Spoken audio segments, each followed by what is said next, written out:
Welcome back to the Summit on Modern Conflicts and Emerging Threats, the second day. Wasn't yesterday awesome? Yes, thank you. It was great. I hope you all had a really productive day and a great time, listening to the panels, but also discussions with each other. This is just such a great opportunity to bring together, our Vanderbilt faculty with people across the world to really discuss some of society's biggest issues. If you don't know me, I'm Erin Calipari. I'm the director of the Vanderbilt Center for Addiction Research. And so here on campus, I lead a very large group of faculty, students, postdocs, and undergrads, really focused on understanding the neurobiological basis of drug addiction. So my area of expertise is very basic. I ask questions like, how do drugs bind to receptors in your brain? How does chronic drug use change how we make decisions? How do we develop new and effective therapies, right? So you might be asking yourself, this is a summit on conflicts and run by an Institute of National Security, why is she here? I ask myself that sometimes as well. Basically, I got pulled into this for a good reason. So last year, when the summit was being organized, I got a call and they said, hey, can you moderate a panel at the summit? And I was like, I think you have the wrong person. That's why. And I'll tell you what's really interesting is that they wanted me to talk in a panel on fentanyl. And so what was happening is China is shipping precursors for fentanyl through Mexico, and this is having huge impacts on us as a society. And so I'm thinking about drug addiction as an individual situation, right? How do drugs change your brain? But drug addiction also impacts our societies. It also impacts the broader world. And so now what you start to see is these problems that I study at a receptor level are actually problems that are impacting our world and national security as well. And so this means that if we're going to address issues of this scale, we really need people coming together across all areas of campus in the world. And so what better place to do that than here at Vanderbilt? So this year, we're talking about something that's near and dear to my heart, artificial intelligence. We actually use this quite a bit in my lab to really understand giant data sets. And so AI is revolutionizing the biological sciences, and it's doing this, which allows my lab to really take data, synthesize it in ways and at speeds that we really did not think were possible. This is catalyzing breakthroughs. You heard Sam Altman talk about this yesterday at really rapid paces.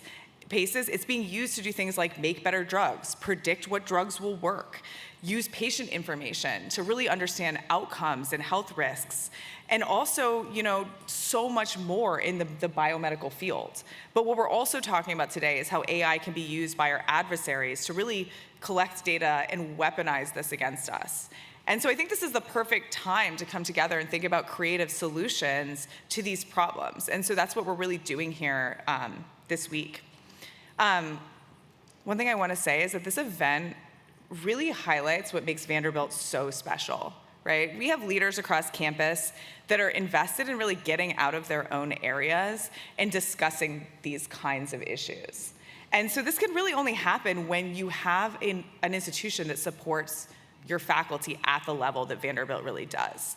And so instead of focusing on, where the next dollar is going to come from, how do we get good students, because our students are the best in the world, so every student we have is amazing, we can start to think about, how do I find people across campus to think about these bold solutions to really big problems? And I think that's a very unique thing that comes from just a very supportive community. And I know that a lot of you in here are Vandy alums, and so I think you all know kind of how special this community is. And if you're not part of the community, I think that it's really highlighted kind of who we are in these kinds of venues, and so hopefully you've kind of gotten an understanding of how great it is. If you're not convinced by that, I will remind you how good we must be to have recruited General Nakasone here on campus. Right? He came here and was like, yes, this is the place for me. And so he's validated us. Hopefully he's enjoyed his time here as much as we've enjoyed him being here. He's amazing, right? So he's inspiring our students and the faculty to address these problems. He's a leader, he has vision, and he doesn't just have a vision, he gets other people really excited about that vision. And so what we're doing here on campus and what he's done in such a short time is addressing these problems. But what's really kind of cool is that we're an academic institution. We're training the next generation of people to go out and address these problems, right? So we have a really unique opportunity to get students in the next generation excited about what these issues are, give them the tools to solve them. And what's really great is these students, they go out into the world, they become faculty, they become politicians, they become world leaders, leaders in the military, lawyers, people who are in the private sector. And so, you have this small institution here in Nashville, but we have the ability to impact the world on a bigger scale. So again, I talked about leadership. The way that we do this is through what our Chancellor Diermeyer, calls radical collaboration.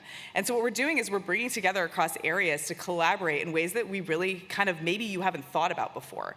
I think the summit is a really perfect example of how Vanderbilt is leveraging our amazing faculty and connecting them with both people inside Vanderbilt. I'm here interfacing with a bunch of other faculty, but also people around the world to really discuss these issues and do this. And so, I'll keep it short and sweet so we can hear the people who actually have more to say on this than I do. But I'm really excited to continue for you guys to continue seeing what we're all about and get into the day. So, I'll get started by introducing our first keynote speaker. And so I'm really, really excited to have Chairman Mark Green here. And so Mark Green has represented Tennessee's 7th District in the U.S. House of Representatives since January of 2019. He was a graduate of West Point. He served as an Army flight surgeon with the 160th Special Operations Aviation Regiment. As a Night Stalker, he served 3 deployments to Iraq and Afghanistan during the War on Terror. During one notable mission, he interviewed Saddam Hussein after Hussein's capture, and his service was recognized with the Bronze Star and the Air Medal with V device for valor. Following his military career, he built a successful healthcare staffing company and founded free medical clinics to serve under-resourced communities. He was elected into the Tennessee State Senate in 2012, and now he's in Congress, and he chairs the House Committee on Homeland Security and sits on the House Committee on Foreign Affairs. So he's going to speak, and then he's agreed to do a fireside chat format after, which I'm also incredibly excited about. And so this is going to be moderated by our very own Nathan Green, who's the Vice Chancellor for Government and Community Relations at Vanderbilt University. Nathan Green is leading a 27-person team based in Nashville and DC that's responsible for the university's advocacy work with all branches of the government. And so I think this will be a really great discussion. And one more thing, if you have questions, there is this email up here. So if you're looking and you want to participate, please do. And so with that, I'll introduce Chairman Green. Thank you so much.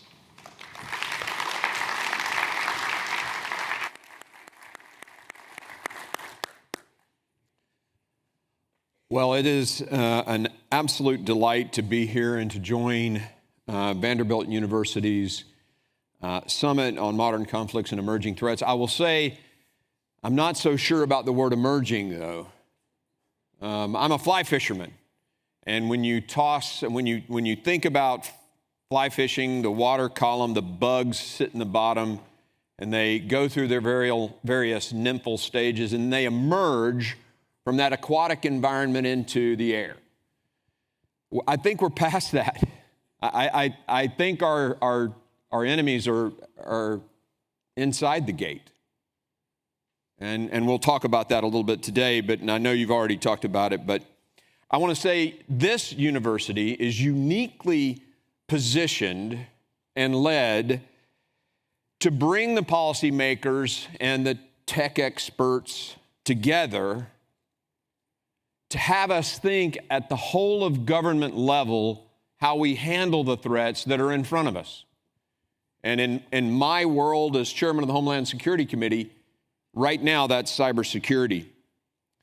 The creation actually of this institute is, I think, forward-thinking because the university has the resources to make an incredible impact.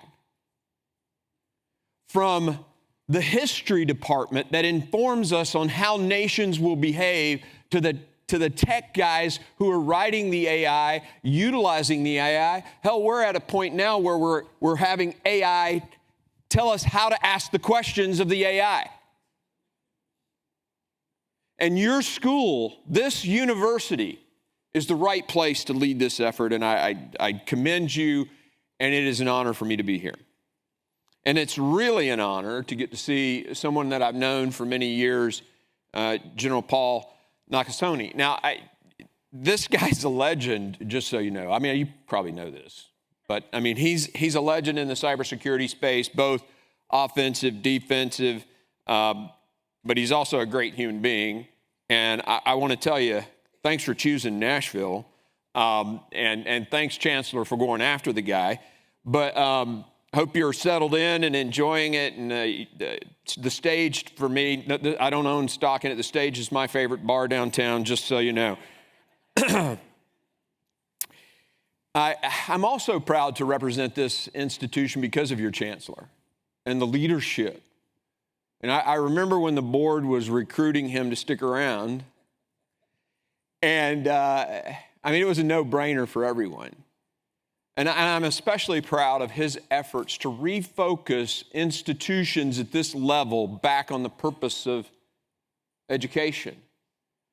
And the recent work he's done, taking out ads, full-page ads in national papers and marshaling his peers to redirect the thought centers of our nation back to their purpose. And I'm also excited to see a dear friend and sit and have a fireside chat.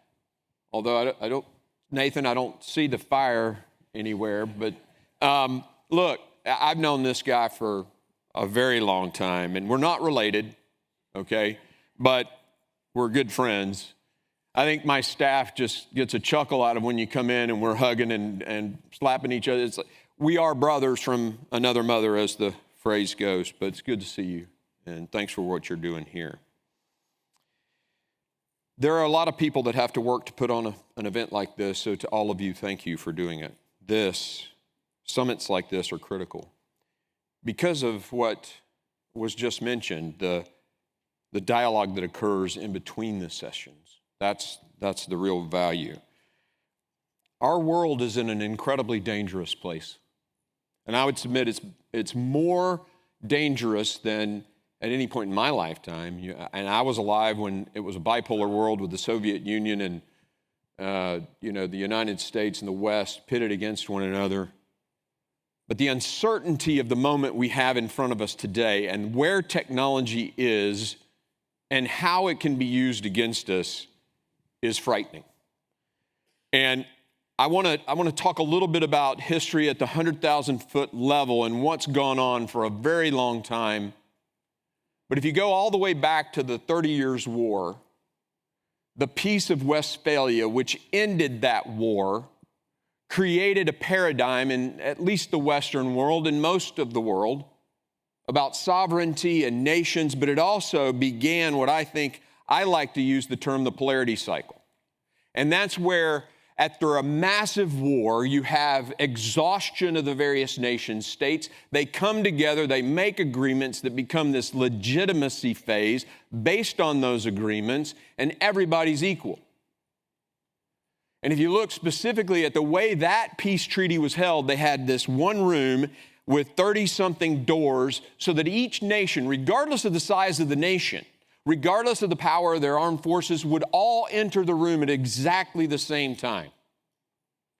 That is an equality that occurs in the exhaustion phase after a massive conflict. But that doesn't last.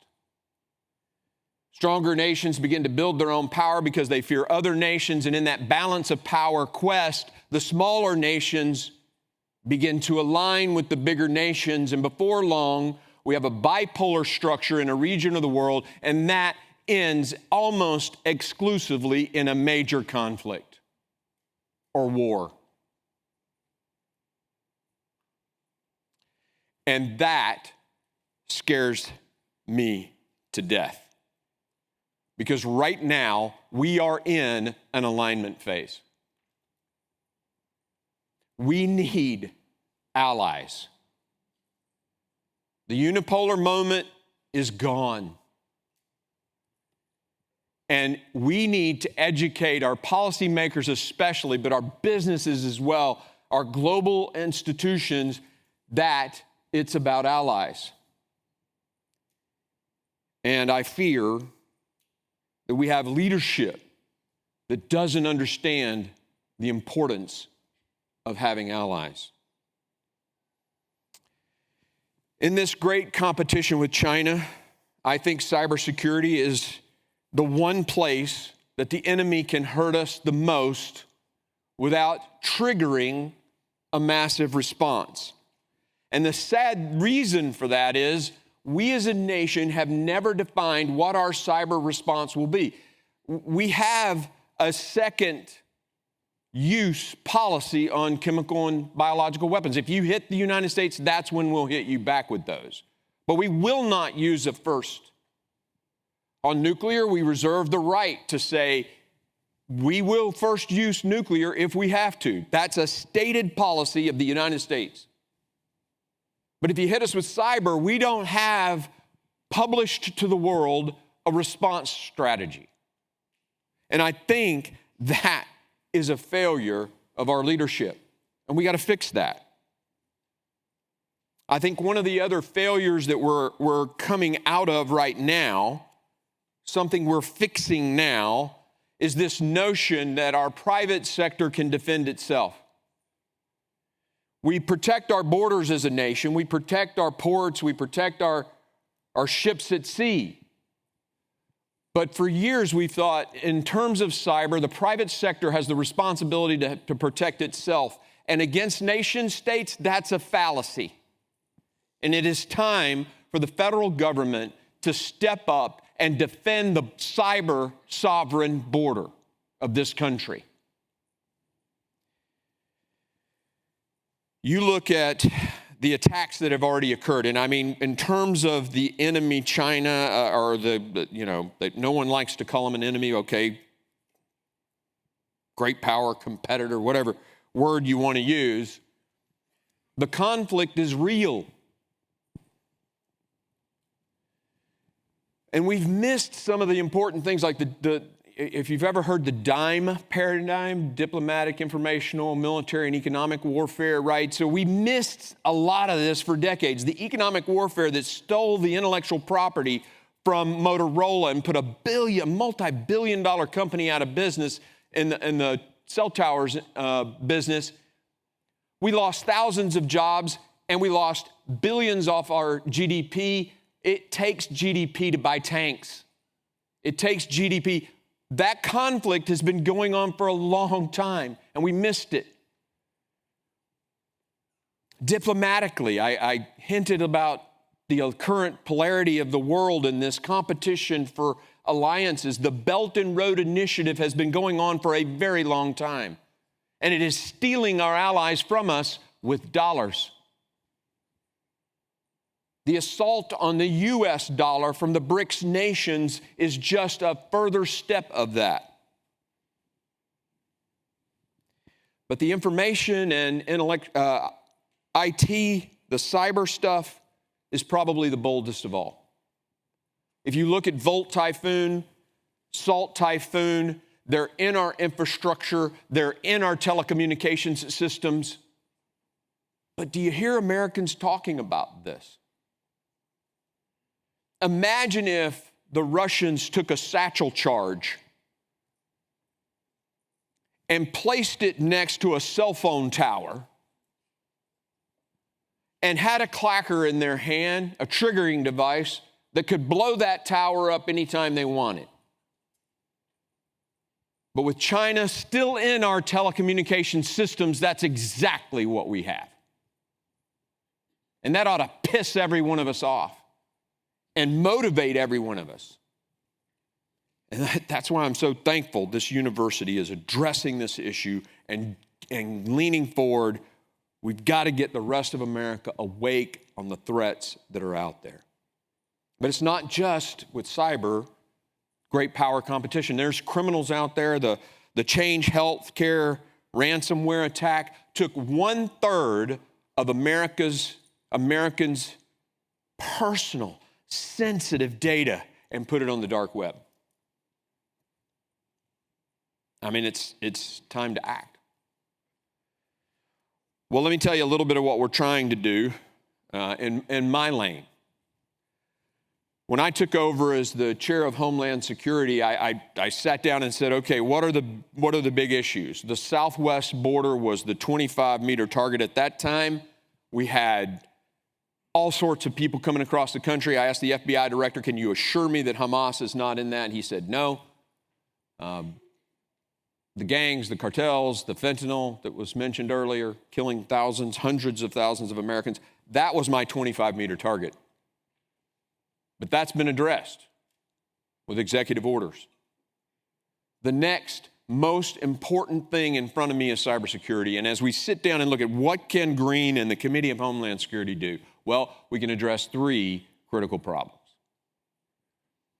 And the most pressing issue I see in cybersecurity is solved by this university and others like it.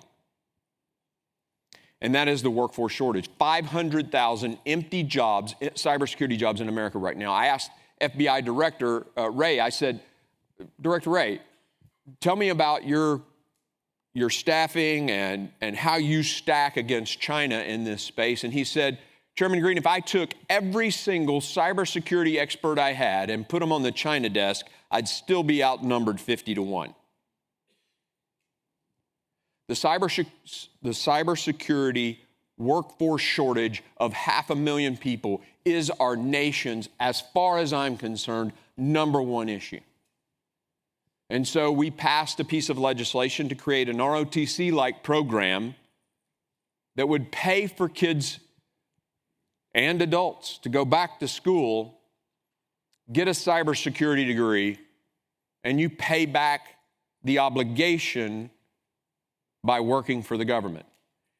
And we're doing something unique despite the fact that it's federal dollars. We're going to let you pay it back at the state and local level too, and the tribal level. Why? Because it's the state and local level, especially the local level, that's probably the weakest link. I think our second biggest challenge that I can address that's in my lane is harmonization on compliance. Right now, the federal government has all of these requirements for compliance that keep companies, universities, state and local governments from actually doing cybersecurity. And the efforts are duplicative. They're oftentimes contradictory. And many of them just simply don't make sense. The SEC came out with a ruling, and it's just a department, in the government that decides it wants to do something well-intentioned, and if you get hacked, you have to report within 4 days. And I don't know what the exact time frame to detection and fixing, getting the patch in place is. There's a debate about this. If you ask Nikesh at Palo Alto or you ask the Avanti guys, everybody's got a different opinion. But it's more than 4 days. So the SEC is mandating that all the businesses in America report, hey, the door's open. Come on in. We haven't gotten it fixed yet. It's stupid, bureaucratic. Ronald Reagan had it right. The government's the problem. So we have got to get in there and synthesize and harmonize all these requirements. CISOs are saying that they're taking 70% of their time to meet compliance requirements. So one, we want to define what is compliance, what's it supposed to look like, what do we need to be asking, what are we asking we don't need to ask. Define that, and then let's do it with AI. Why do we need to have people checking a box for cyber compliance? Nikesh, build a continuous monitoring system that checks all that.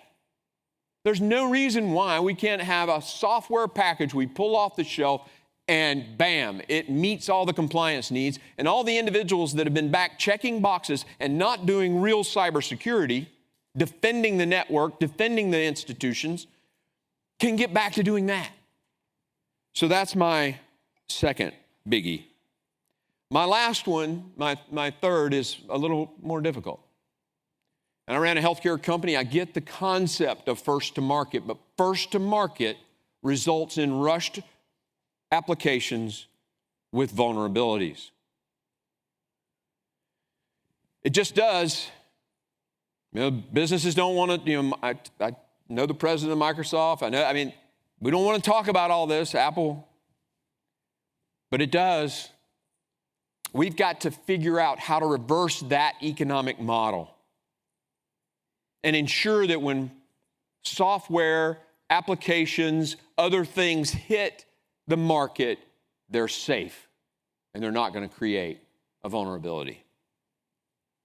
And there's another economic model we got to fix, and that's the $3,000 laptop, a bottle of Mountain Dew, and a kid in Russia getting a $5 million payoff with a ransomware attack. And these are the hard ones, right? This economic model piece is the hard one. You can't extradite from Russia, despite the fact that we created an ambassador at the State Department just to try to do that. These are the tough ones to tackle, and I welcome your ideas on how we can address the first-to-market economic model, and how do we fix that? And we've got some courses of action that we're looking at, but this is where I need thought leaders to help us. And then, ideas on the ransomware piece. What do you think about just outlawing ransomware payments and a government fund that helps rebuild your system? And we'd only probably have to do it a couple of times, and then the ransomware attacker isn't getting a payoff. I don't know if that's the right course of action. But these are the kinds of things we got to think about if we're going to take on an enemy that is resourceful and never sleeping. And that's where we are in the world today, whether it's China or whether it's a criminal who wants a payoff. I thank you as a university and the leaders of this university for holding this summit. Having these kinds of dialogues, getting into the nuts and bolts of it all, or digits and electrons, is what we have to do. This is critical. And I hope you'll make new friends here today. And I see a bunch of people in the room that are friends of mine. Let's keep this dialogue going, and let's make sure this nation is truly defended, our institutions are truly defended, and that we're resilient, and that, quite frankly, we're here as a country 50 years from now. Thank you.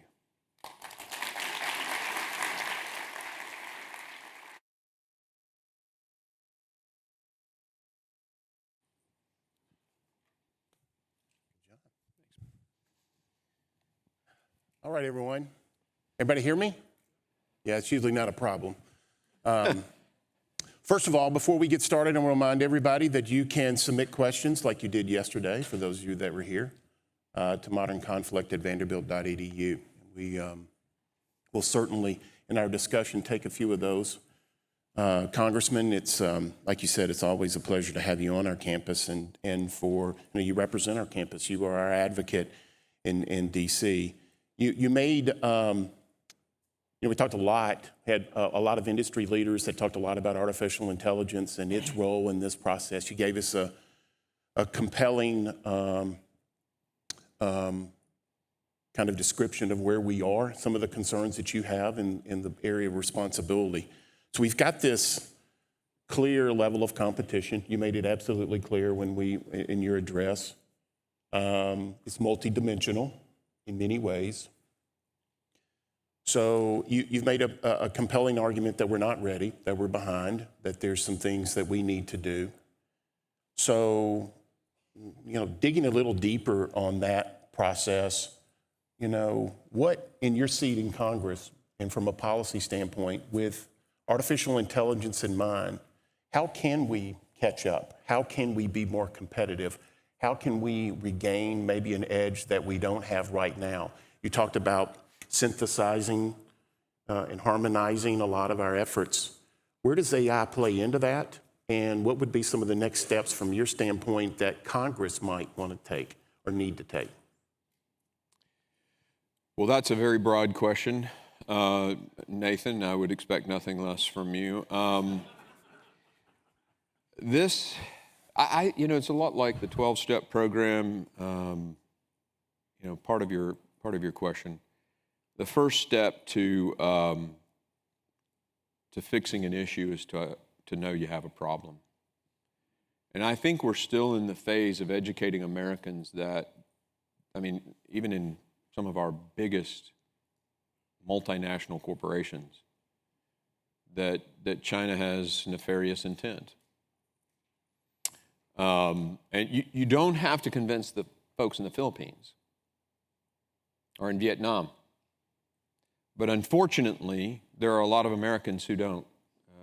So to get to that particular issue, we have legislation that tries to prevent technology from going to China.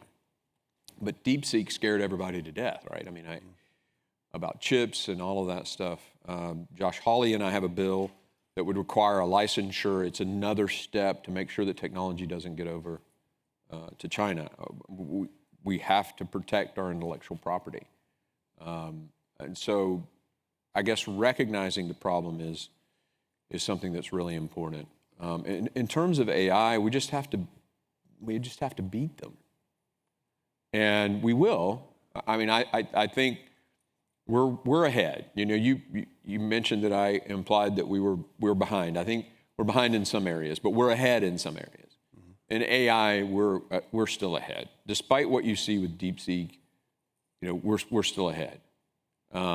But there's a lot of places where we are not, and we just need you guys to do what you're doing, innovate in the lab.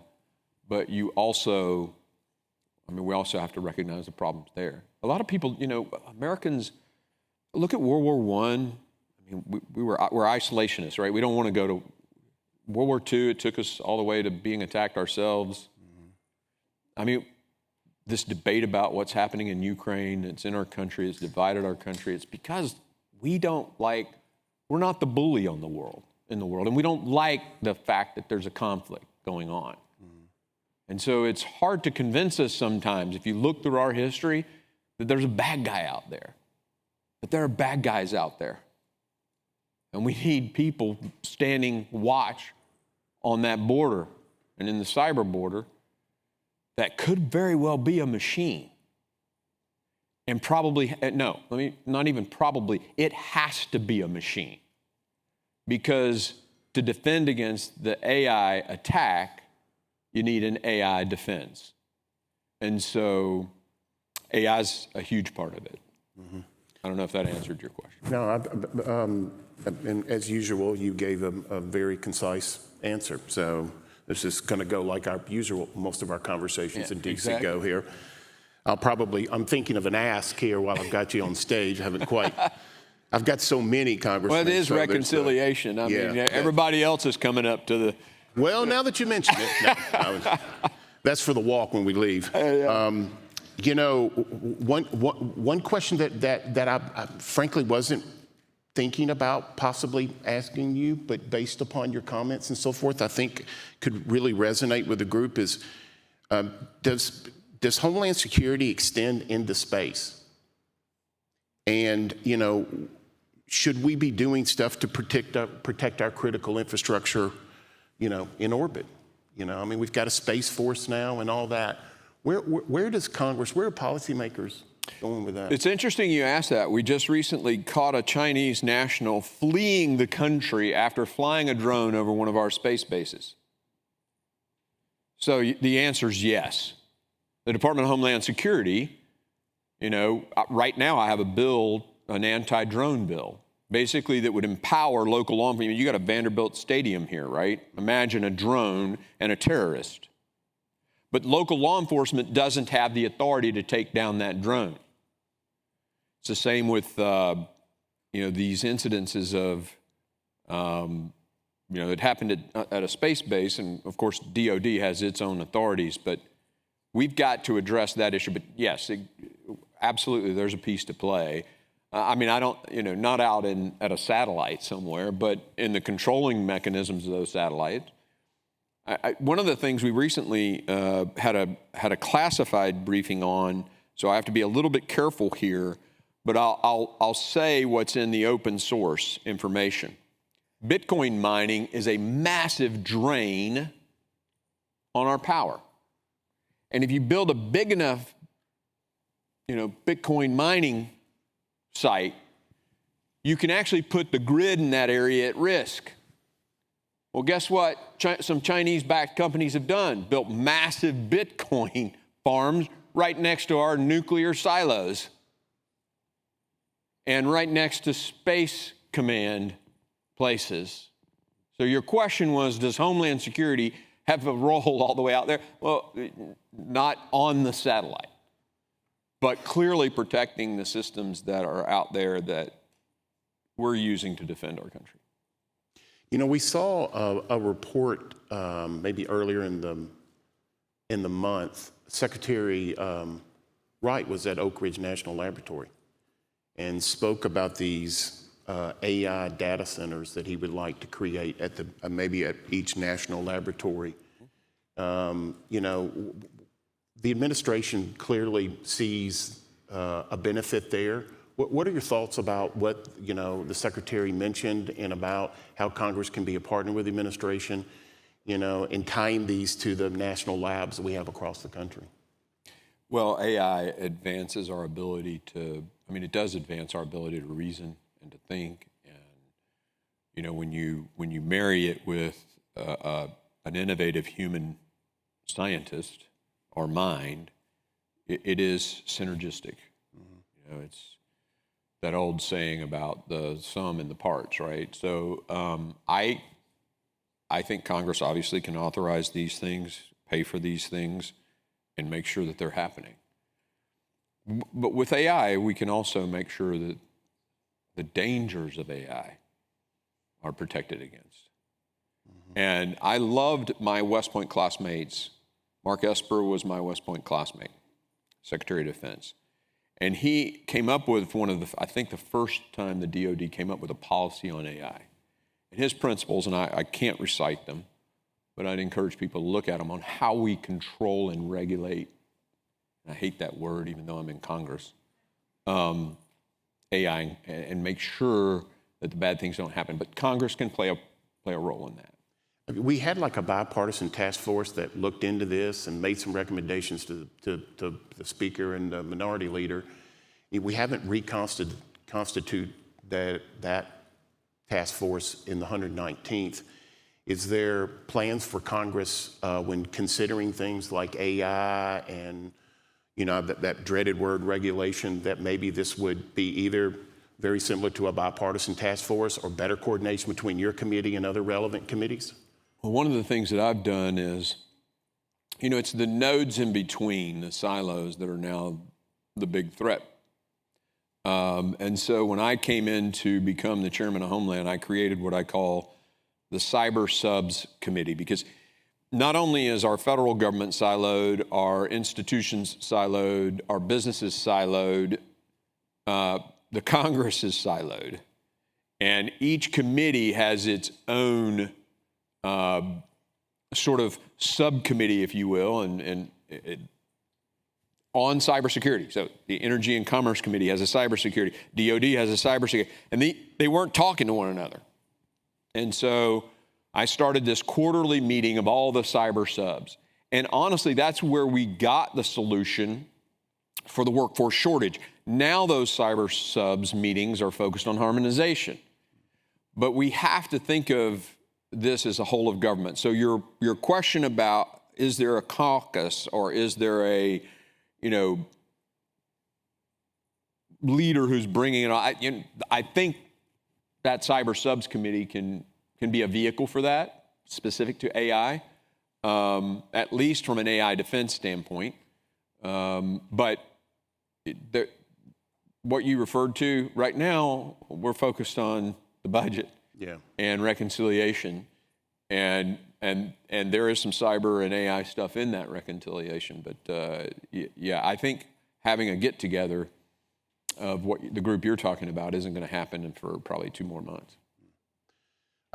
You've given speeches before, and I know you've actually articulated this to some degree, and we hear this a lot from General Nakasone, the need going forward for policymakers to know how to write code and for code to better understand the perspective of policymakers. I got to learn how to write code? Is that... Well, I'm not advocating that every member of Congress go to computer science classes, even though we are creating a new school and be glad to work something out here at Vanderbilt University.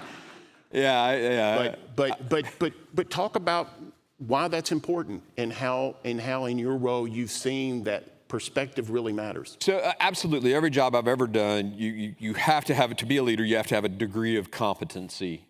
Okay, you just do. That's why, actually, I'm thinking about, well, maybe Chancellor, you can put this together and I'll do it here. But there's an 8-week short course master's program at MIT on AI for business leaders that I'd hoped to take last fall.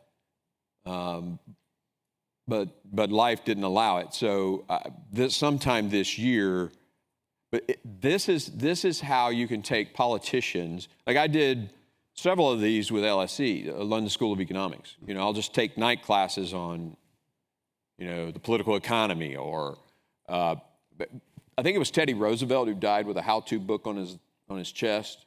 If you stop being a learner, it's a lot, and I forget, maybe it was Ray Kroc who said, if you stop learning, you're like that grape, you're ripening, you're green, you're green, you're green. You stop learning, you start to rot. So I think some kind of 6 or 8, you guys have, I did your financial, back when I was running my business, you guys have a master's level, 6-week, 8-week class on that. My undergrad degree is economics, and, don't ask an economist to run a business. That was intended to be a joke. But no, seriously, something like that on AI, and I bet you get state legislators come into that. I bet you get businesses come into that. How can they leverage AI in their business? And then we get to understand it, right, a little better. But, yeah. We've gotten some great questions from the audience, so I'd like to dig in a little bit here, if you don't mind, Chairman. And a lot of it's in response to your compelling comments that you made earlier. One question is, can you expand on cryptocurrency, how cryptocurrency is an apparent enabler of nefarious behavior? Well, decentralized can obviously be used, decentralized currency on the blockchain. You can have it either centralized or decentralized. Decentralized can be used just like cash. It's hard to regulate. So yeah, whether it's terrorist financing or illegal behavior. However, I would submit to you that a centralized digital currency scares me more. And the reason a centralized digital currency scares me more is because it can have smart contracts that are built into it that dictate your behavior. And that cannot be tolerated. That's a loss of freedom, despite the fact that Ripple's built the digital dollar and it's ready to go. But the decentralized can be used just like cash, just like gold, just like rare coins that are worth $5 million and drop in your pocket and you can leave the country. I get it.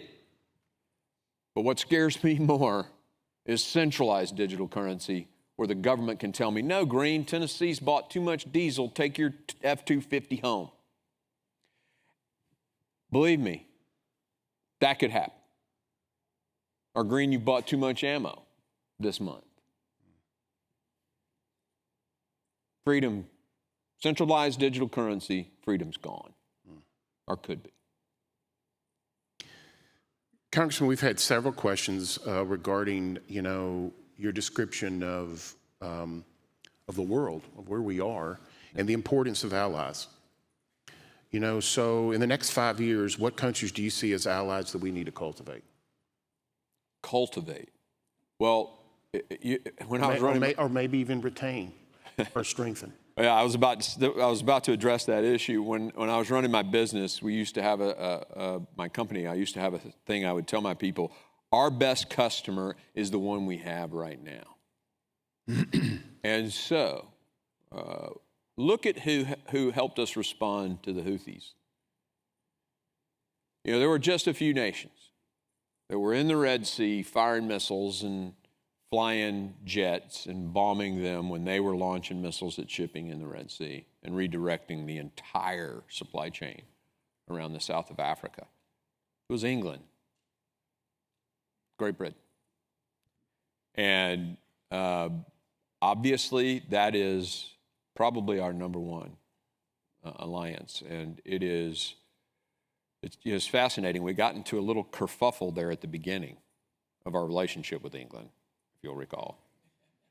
But since that time, the blood of our soldiers and sailors and airmen and Marines has been together on battlefield after battlefield.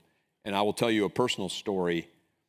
I was a part of a Tier 1 task force, and we did a joint mission Halloween 2003 with the British SAS.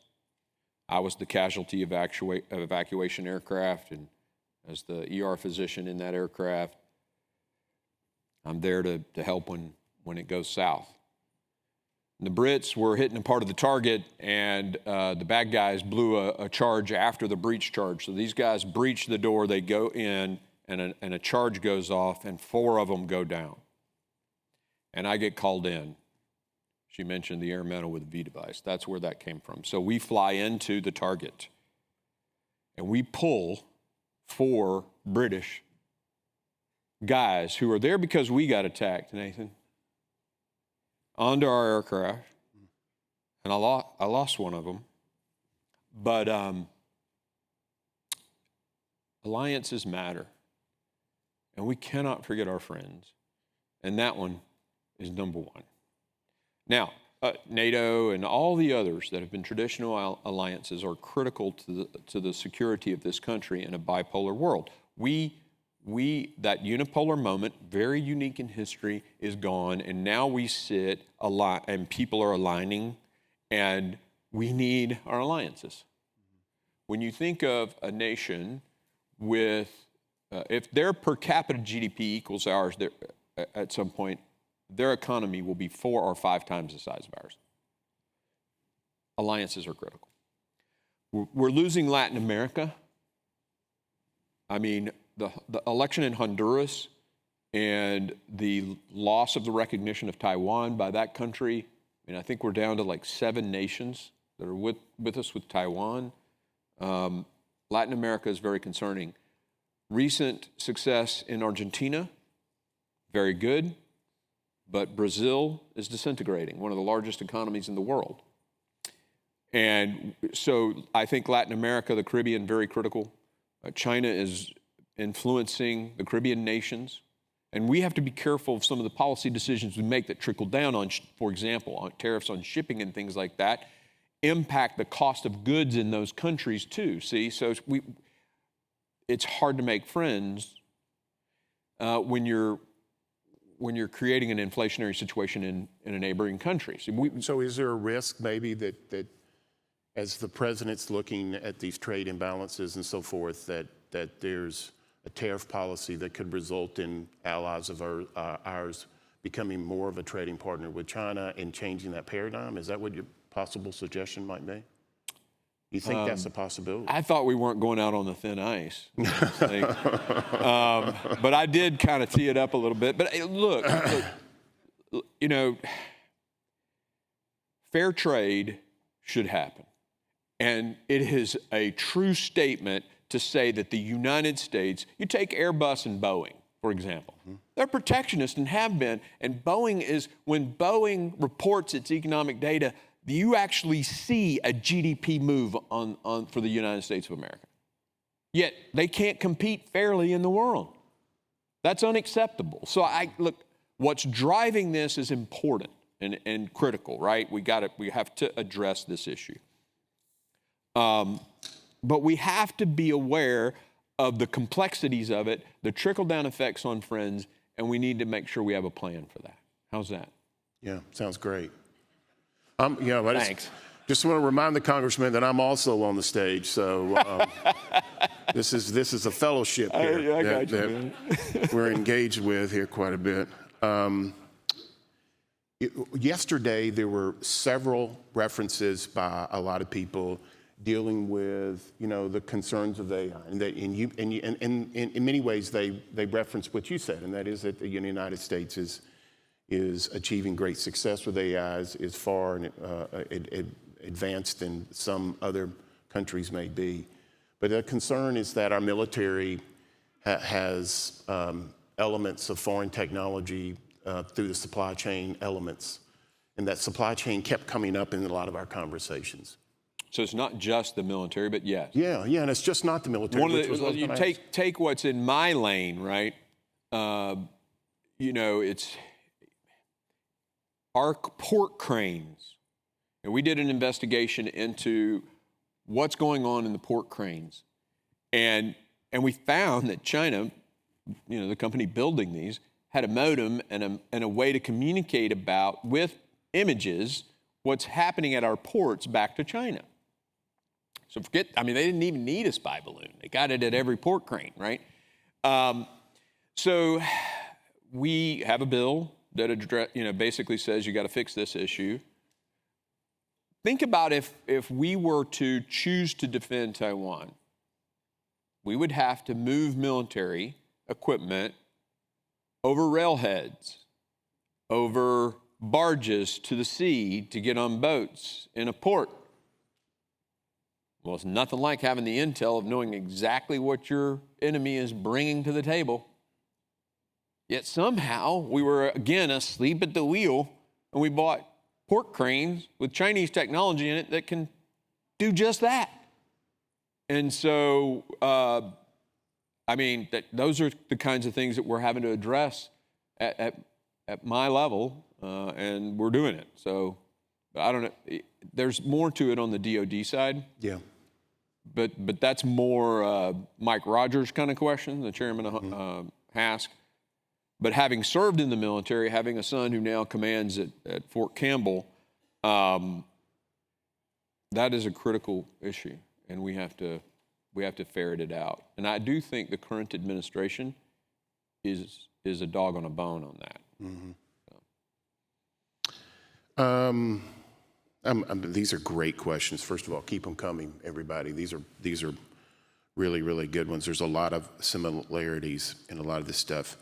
You talked about creating a fund to help businesses impacted by ransomware attacks rebuild their systems. How do you help the people who have already already had their data stolen from these businesses and these attacks? Is there any retroactivity? Is there any way to kind of help those? Is that tough? Well, first off, that I was using that. Let me make sure I clarify the impression of my presentation of that. That is a considered option. We're not creating a fund tomorrow to address this, right? I'm doing my military background courses of action brief, right? So what are the potential courses of action to address this particular problem? And one could be to make it illegal for an American company or an American person to pay a ransomware attack as a means of completely interrupting that economic model, right? But that wasn't your question. Your question was about retroactively addressing data breaches. I have LifeLock, and they tell me all the time about my X and Y on the dark web. I get my little alert. Well, shit, nothing I can do about that now. I mean, I don't know what I don't know what you do to go back and protect someone. I guess we could put a random number generator and change everybody's. We had these radios when I first came into the Army that had no security to them in it whatsoever. The Prick 77. This is a Vietnam era thing. I came in the Army in '82, right? I started West Point at '82. That was 7 years after the fall of Vietnam. So the equipment was still, Vietnam stuff. So they innovate this radio that hops frequencies, right? It hops frequencies. So, if you're trying to listen in, Singar's radio, it's changing frequencies constantly. Well, maybe what we do is we do that with Social Security numbers. Somebody smart enough out there to figure that out so that my Social Security number changes every other day and I have a key somewhere, and maybe that does it. I don't know, but it's on the dark web. It's on the dark web. Good question, in response to a lot of the comments you've made here. What are your thoughts on who should defend U.S. sovereign cyber border, the U.S. sovereign cyber border, the Department of Defense or the Department of Homeland Security? The preponderance of capable cyber maneuverable forces reside currently in the DoD. Do you have any thoughts on that, Congressman? No, I mean, I think we work together. We have all these task forces that address cyber attacks. CISA sits as a very powerful organization and with a lot of capability, and it's a nascent organization. The organization led by the esteemed General Nakasone has been around for a little longer, if I understand it correctly. We have to develop CISA. We have to, I think, protect it, focus it on its core mission, and then those two have to work in tandem. But the FBI has a piece in this when there's a cyber attack, particularly if it's a criminal. So it's all about the task forces. Interestingly enough, Tennessee Congressman who now sits on my committee, Congressman Ogles, has a great bill that actually will help strengthen those task forces to work together for the defense of the cyber border. But I think that question is coming from my comments that were about it's time for America's political leaders to accept the fact that our private industry cannot protect themselves against a cyber attack from a nation state. And that means we need to start with a policy that says if you hit us, we're going to hit you back. Mm-hmm. And we might reserve the right to go kinetic. But we need a disincentive for what's happening right now, and we don't have one. And so I've drifted off the intent of your question, but the task forces, that's how I think it should be done when it's a cyber attack against the homeland. You mentioned Fort Campbell, which, by the way, is, we share Congressman with you. That's the interesting thing, and since the lines were redrawn, is that Fort Campbell and the wonderful people up there are in the same congressional district were represented by you, which is symbolic of the great partnership. A lot of our researchers have initiatives with Fort Campbell, Pathfinder, and all that. I meant to talk about this in my comments, and I forgot. What your business school is doing, to build solutions, and other parts of the university are doing to build solutions to problems that soldiers identify at Fort Campbell, this cooperation that's going on, I don't know, maybe we need to move Futures Command here too, Chancellor. But look, I mean, Nashville, Austin, that's a no-brainer. Yeah. I think this school, what it's doing, just phenomenal. I mean, empowering our warfighters to solve just small problems, big problems, it's fantastic. But you ask your question, Nate. Yeah, well, how can we expand those type of research opportunities? And what, from our standpoint as a top research university, we're seeing the federal government reevaluate, just what are the research initiatives and doing kind of a broad review of that. Is it your concern that we kind of lose our focus on these research initiatives, not only the ones that we have at Fort Campbell, but the ones that maybe other universities have? And if not, how do we expand what we're already doing now? Because it's a win-win for everybody. My advice would be Palmer Luckey. Do you know who that is? I bet there's some people in the room who know who Palmer Luckey is. I think Palmer's, I know Palmer's. Andrew, right? Okay, so before that, Oculus. So he's totally reinventing the whole military-industrial complex by saying, we're not waiting for an RFP, right? We're going to build all the great ideas that we can come up with, and we're going to set them in front of the military guys and say, wouldn't this be cool?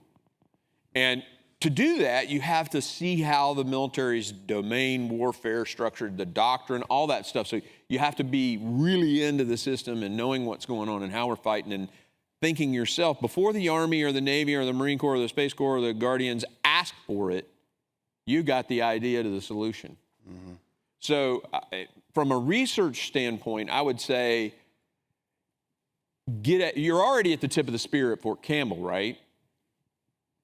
Get beyond that. What is the next problem that the military guys are going to face? And can we be doing the research that gets the solution before they even ask for it? Be the Palmer Luckey of research, you know. Here's a really good question. This is, how concerned are you with China's widespread hacking and pre-positioning on U.S. critical infrastructure by Volt Typhoon, and has already essentially succeeded in deterring the U.S. from defending Taiwan? Has that already essentially succeeded in deterring the U.S. from defending Taiwan? Okay, there's a lot of different ways to answer that question. I think there are two issues with with military, and it's the will and it's the capability, right? So you have to have the willpower to do it and the capability to do it. And sometimes you can have all the capability in the world if you don't have the willpower, right? You can't create deterrence, or you can't create an action to go and defend someone. Well, I would submit to you now that China is looking at the current leadership of the United States and the capability of the United States and going, we ain't messing with that guy. Now, that doesn't mean they won't, but I'm telling you that that's a huge shift from where we were.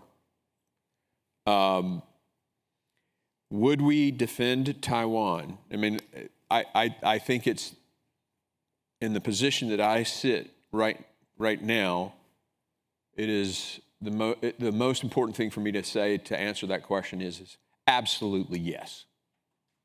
And do we have the capability? Absolutely yes. And would it be hard and extremely costly? Absolutely yes. But sitting where I sit today, the only way I can answer that question is we will defend Taiwan and we will win. Another great question here. Has the stand down of the FBI foreign malign, I should have brought my readers up here, foreign malign task force and reduction of CISA's work to counter foreign election disinformation weaken U.S. defenses against foreign malign influence? Or was the refocus wise and our defenses still strong enough? So I think, if I heard you correctly, you asked if our efforts to ensure foreign governments' elections were legitimate. And removing that is bad for our national security in some way. The question is the reduction of CISA's work to counter foreign election disinformation weaken U.S. defenses against foreign malign influence? Or was the refocus wise and our defenses still strong enough? We want CISA focused on protecting our infrastructure, right? That's what it was formed for. That's what it needs to be focused on. This disinformation campaign puts the federal government in a place of deciding what is and isn't justifiable speech.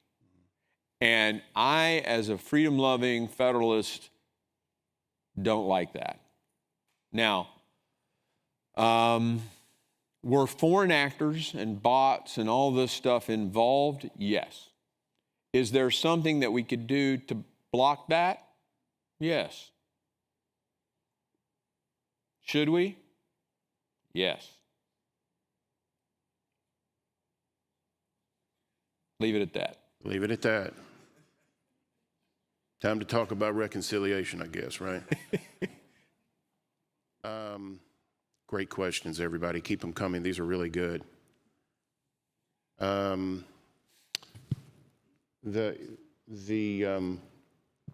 UK, this is a question from I think from one of our international partners and guests. The UK National Cybersecurity Center, along with CISA, has a policy of encouraging secure by design in companies building tech systems. do you have views on how we can do more to prevent companies building systems that still include fundamentally basic vulnerabilities? You referenced this just a little bit. And what do you think about penalties for companies found to have basic vulnerabilities in systems they build? So we're in the course of action development on how to address this particular issue. We're back to that economic model question of how do we confront the first to market economic model? And the challenge there is that you can overregulate in that space and stifle innovation and disrupt a free market, right? So we have to build courses of action to address this issue that incentivize. I'm a carrot guy, not a stick guy. So are there certifications, for example, that we could have, this company does X, Y, and Z to make sure there are no vulnerabilities, and therefore they get the highest level certificate. And as the consumer beware looks to make a purchase, they can purchase somebody who at least someone has accredited as a superstar. That's a course of action. That's not the decided course of action. But we're developing all of these ideas on how do we address the first to market without interrupting free markets, being overbearing, and stifling innovation. So this one's hard, and honestly, I'm asking for your help on this one. So my email address is on the website. It's easy to find. And as I said, all my other stuff's on the dark web, so you can find me pretty damn easily. I'm sure we have some talented people in the room that have already attached that information. Oh, darn it, I meant to delete that photo. Right, that's right. One final question, and then what words of advice would you give our graduates who wanted to get into national security work? I'll just say this, you just never know. And I'll put it to you like this. If you're a student and you're here and you're in the cybersecurity space or in this national defense space, you just never know. As the old Dr. Seuss, the places you will go. And so you've been gifted with the ability to get into Vanderbilt University. Make yourself an expert at every single thing you can possibly, because someday you just might be called on to be the chairman of the Committee on Homeland Security. And I hope you do a better job than I'm doing. Okay? When I was on the plane at West Point, I never imagined that standing next to me was a future Secretary of State, a future CIA director, a future Secretary of the Defense, CEO of 7-Eleven, CEO of Mercedes-Benz, the head of the Army Corps of Engineers, the second in command of the United States Army, CEO of all these different companies, the Falcons, right? You never know where you're going to go and what challenges you'll face. So, build the foundation now in a place that has incredible opportunity. Don't squander it. Don't squander it. It's a gift because of your hard work to get here. Learn every single thing you can because you never know where you'll be someday.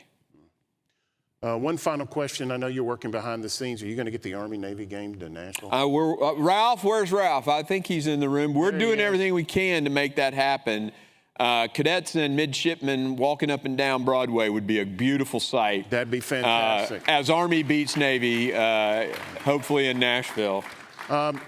Thank you, Congressman, for the time, for being here, and for the leadership that you provide. Ladies and gentlemen, Congressman Mark Green. Thank you, guys.